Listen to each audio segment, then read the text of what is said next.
Hello दोस्तों, स्वागत है आपका मेरे यूट्यूब चैनल अमन की कहानियों में।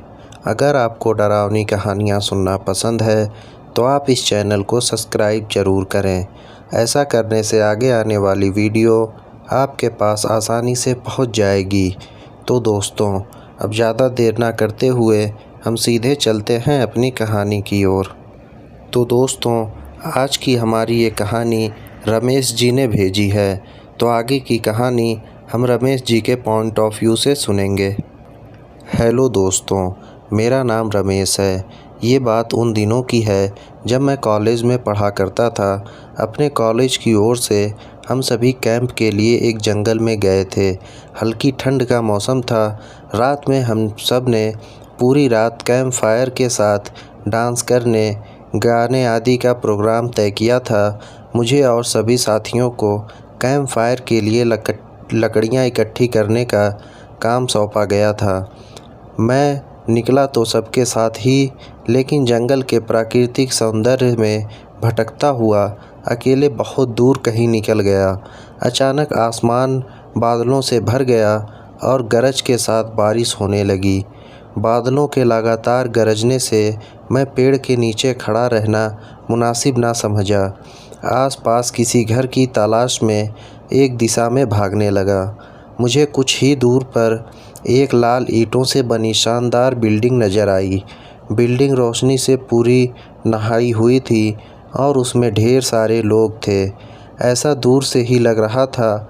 मैं तेज़ी से भागते हुए उस बिल्डिंग में जा घुसा और सामने से आती हुई एक खूबसूरत नर्स से टकराते टकराते बचा। नर्स ने मुझे घर घूर कर देखते हुए कहा, बहुत अधिक भीग गए हो, सर्दी लग जाएगी। उधर बाईं ओर एक स्टोर रूम है, वहाँ जाकर जो भी मिले उसे कहना कि सिस्टर जूलिया ने दूसरे सूखे और साफ़ कपड़े मुझे देने को कहा है। वह तुम्हें कपड़े दे देगा। मैं हक्का बक्का मुंह फाड़े सिस्टर जूलिया को देखता रहा। मुझे एकदम से यह समझ नहीं आया कि मैं क्या करूं। मेरी स्थिति देखकर सिस्टर जूलिया खिलखिलाकर हंस पड़ी और बोली, पहले तो तुम अपना मुंह बंद करो, वरना मुंह में मच्छर घुस जाएगा, और जब जाकर वैसा ही करो जैसा मैंने कहा है। मैं हल्के से हाँ में सिर हिलाया और सिस्टर की बताई दिशा में जाने का मूड गया। अभी मैं कुछ कदम ही चला होऊंगा कि मेरे कंधे पर किसी ने हाथ रखा। मैं चौंक कर पीछे मुड़ा और अपने सामने आर्मी की वर्दी में एक युवक को खड़ा मुस्कुराता पाया। मेरे चेहरे पर आश्चर्य का बादल अपना घर बना चुका था, जिसे देखने ही उस युवक को हंसी आ गई। उसने धीमे स्वर में कहा, मैं कैप्टन विनोद हूँ और यह हमारे देश की आर्मी का हॉस्पिटल है। कैप्टन विनोद की बातों ने मुझे आश्चर्य किया। मैं अब धीरे धीरे सामान्य हो गया और मैंने कैप्टन विनोद को सिस्टर जूलिया की कही बात बताई। सुनकर कैप्टन विनोद के चेहरे पर रहस्यमयी मुस्कान फैल गई और वो बोले, तो सिस्टर जूलिया से भी मिल चुके? जी, क्या मतलब है आपका? कुछ नहीं, चलो मैं तुम्हें सूखे कपड़े देता हूँ, चेंज कर लो, नहीं तो सच में सर्दी लग जाएगी। और मैं कैप्टन विनोद के पीछे पीछे एक बड़े से कमरे में पहुँच गया। कमरे में चारों ओर हरे रंग के पर्दे लगे हुए थे।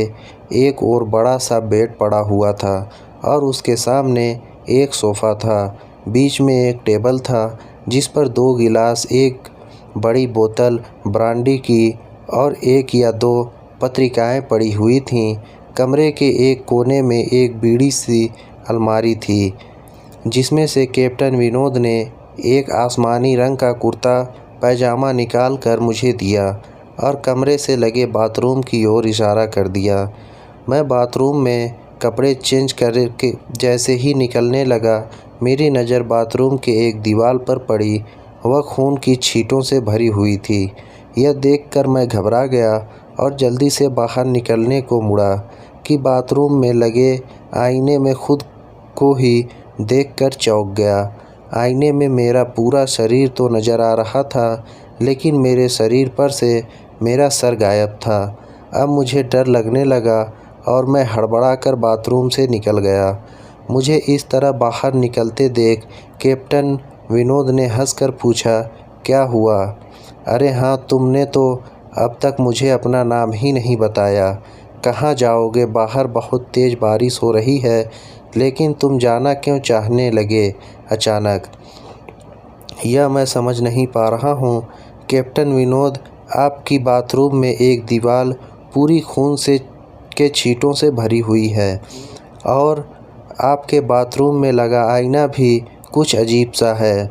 उसमें मुझे मेरा पूरा शरीर तो दिखाई दिया, लेकिन मेरा सर ही गायब था। अब मैं बिल्कुल भी यहाँ नहीं रुकूँगा। बारिश हो, मैं भीगता हुआ अपने कैंप तक जाऊँगा। यह कहते हुए मैं कमरे से बाहर जाने वाले दरवाज़े की ओर बढ़ा।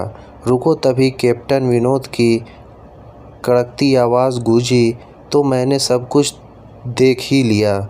जी, क्या मतलब है आपका? मेरी आवाज़ में डर भर गया था। मतलब चाहे जो हो, तुम तब तक यहाँ से नहीं जा सकते जब तक मैं तुम्हें कुछ बता ना दूँ। मैंने घबराते हुए कहा, क्या बताने चाहते हो आप, जो आज तक कोई ना जान सका? जो आज तक कोई ना जान सका, वह मैं जानकर क्या करूँगा? प्लीज़ अब मुझे जाने दो। मैं डर से रुआँसा हो गया। नहीं, बिल्कुल भी नहीं, और तुम्हें मुझसे डरने की भी कोई ज़रूरत नहीं है। सैनिक सबकी रक्षा के लिए होते हैं। मैं भी तुम्हारी रक्षा ही कर रहा हूँ। कैप्टन विनोद के स्वर में कोमलता थी। आओ मेरे साथ इस सोफ़े पर बैठ जाओ। मैं तुम्हें एक कहानी सुनाता हूँ। कहानी ख़त्म होते ही मैं तुम्हें तुम्हारे कैंप तक जीप से छोड़ आऊँगा। वैसे भी तुम अपने साथियों से काफ़ी आगे निकल आए हो। वहाँ तक तुम अब चलते हुए शायद पहुँच ना पाओ। कैप्टन विनोद के स्वर में जाने किसी आकर्षक था कि मैं जाकर उनके बगल में बैठ गया। कैप्टन विनोद ने कहना शुरू किया, दुश्मनों ने धोखे से हमारे अस्पताल को अपना निशाना बनाया। दुश्मन देश के 2 सैनिक हमारे सैनिक के वेश में एक हमारे ही घायल सैनिक को लेकर आए। वह घायल था और हमारे देश की सेना ने उसे बहुत ढूंढा, लेकिन नहीं कहीं मिला। शायद साजिश के तहत उसे घायल होते ही घुसपैठियों ने कहीं छुपा दिया था।